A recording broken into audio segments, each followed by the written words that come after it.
আসসালামাইকুম। আমি মোহাম্মদ রেজাল হলাদার আপনাদের সাথে আছি প্রতিমাসী রাজনৈতিক বিশ্লেষণ নিয়ে।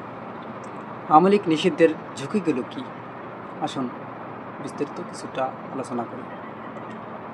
শাস্তিমূলক আইন যদি দ্রুত প্রাতিষ্ঠানিক রূপ পায় কিন্তু বিচার বিবেকের স্বাধীনতা ও জবাবদিহিমূলক কাঠামো দুর্বল থাকে, তাহলে আইন নিজেই নিরপেক্ষতা হারিয়ে রাজনৈতিক হাতিয়ার পরিণত হওয়ার ঝুঁকি তৈরি করে। আওয়ামী লীগ নিষিদ্ধের আইনের ফল কী হবে তা নিয়ে লিখেছেন মোহাম্মদ জালালউদ্দিন শিকদার। আসুন তিনি কী লিখেছেন সূত্র প্রথম আলো থেকে আমরা আলোচনা করি, পরে বিশ্লেষণ করব। আওয়ামী লীগের কার্যক্রম নিষিদ্ধ করতে অন্তর্বর্তী সরকারের করা সন্ত্রাস বিরোধী অধ্যাদেশকে স্থায়ী আইনে রূপ দেওয়া হয়েছে।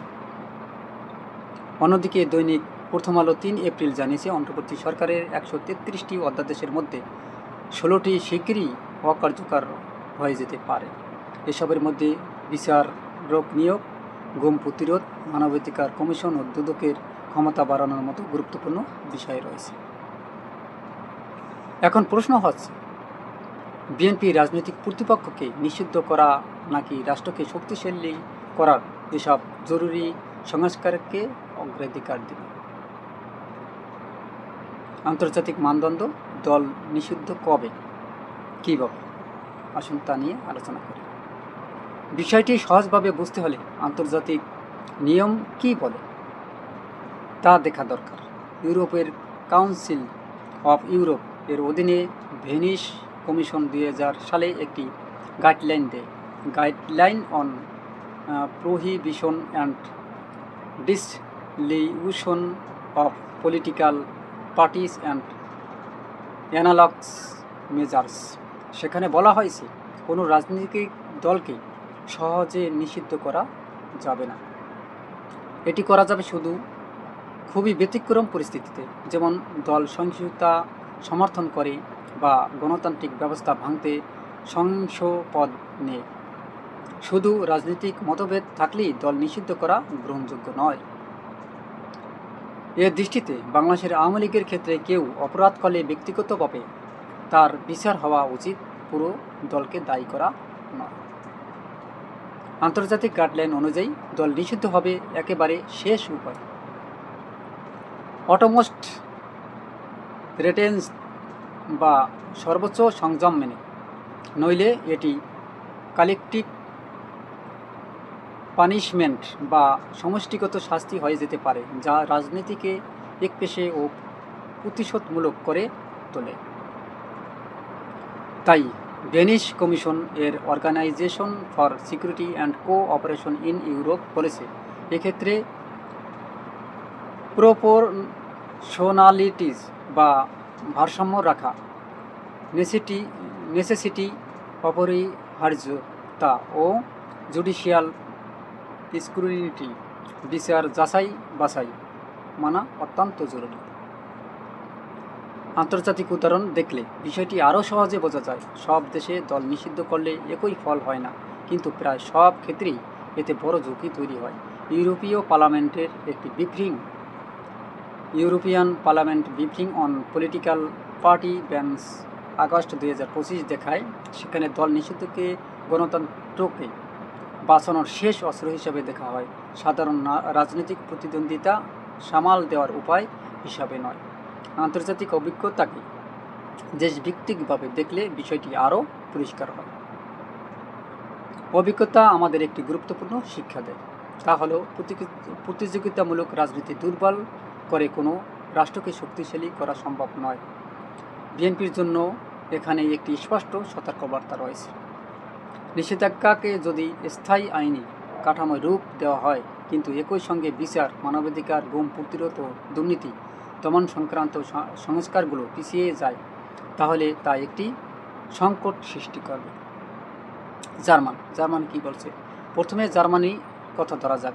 সেখানে মিলিট্যান্ট ডেমোক্রেসি, প্রতিরক্ষামূলক গণতন্ত্র ধারণা থাকলেও বাস্তবে কোন দল নিষিদ্ধ করা খুবই কঠিন।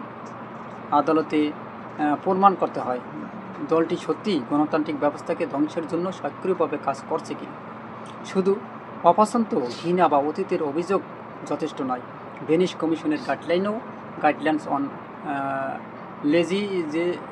লেজিসলেশন অন পলিটিক্যাল পার্টিজ 2000 একই কথা বলেছে, অর্থাৎ শক্ত প্রমাণ ও স্বাধীন আদালতের সিদ্ধান্ত ছাড়া দল নিষিদ্ধ করা যায় না। স্পেন কি বলছে আসুন আলোচনা করি। স্পেনের অভিজ্ঞতা একটি ভিন্ন চিত্র দেখায়। বাঙ্ক অঞ্চলের দল বাতাসুনা নিষিদ্ধ করা নিয়ে গবেষক আন্দ্রেউ আরেনাস 2021 সালে party bans and political violence evidence from Batasuna শীর্ষক একটি গবেষণা প্রকাশ করেন। সেখানে তিনি দেখান দল নিষিদ্ধ করলে কখন ডিটারেন্স প্রতিযোগিতামূলক বা ভীতি প্রদর্শন কাজ করলেও ব্যাকশাল তীব্র পাল্টা প্রতিক্রিয়া তৈরি হতে পারে। তবে এ উদাহরণ সরাসরি প্রযোজ্য নয়, কারণ সেখানে ইত্যাদি বা আশকাতাসুনা এর মতো সশস্ত্র সংগঠনের বিষয় ছিল, তাই এটিকে সাধারণ রাজনৈতিক ক্ষেত্রে প্রয়োগ করা ঠিক নয়। মিশর, এরপর মিশরের অভিজ্ঞতা আরও বড় সতর্কতা দেখা যায়। 2011 সালের পর গণতন্ত্রের সুযোগ থাকলে তা ব্যর্থ হয়। মুসলিম ব্রাদারহুড নিষিদ্ধ করার পর সংগঠনটি শেষ হয়নি, বরং আন্ডারগ্রাউন্ড কার্যক্রম ও ভিক্টিমাইজহুড ন্যারেটিভ বা সব সময় অন্যের অত্যাচারের শিকার হিসাবে নিজেকে তুলে ধরার বয়ান বেড়েছে। এতে সমাজে বিভাজন ও উত্তেজনা আরও বেড়ে যায়। CFR analysis on Egypt 2014, Brookings report on rethinking political Islam 2015, অর্থাৎ নিষিদ্ধ করলেই সমস্যা শেষ হয় না, বরং নতুন রূপ নেয়।